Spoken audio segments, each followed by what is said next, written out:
na ushuhuda. Ushuhuda wangu wa kwanza, namshukuru Yesu wa madhabahu hii. Amenitendea makubwa sana. Nilikuwa nafanya kazi pale hapo Ubavu. Nafanya kazi ya kuku.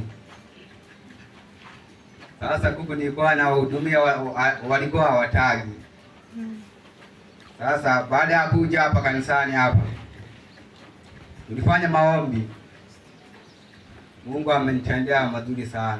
Amen. Kuku walianza kutaga. Walikuwa wanataga mayai 5. Lakini kwa sasa hivi wanataga mayai 60.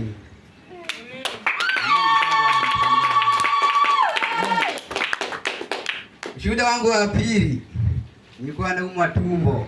Bwana, madonda ya tumbo alikuwa yanisumbua sana kutoka muda mrefu. Miaka 10 inanisumbua sana. Lakini nimekuja kwenye madhabahu hii, nimefika hapa kwenye madhabahu hii, nimepata uponyaji. Nashukuru sana viongozi wa madhabahu hii.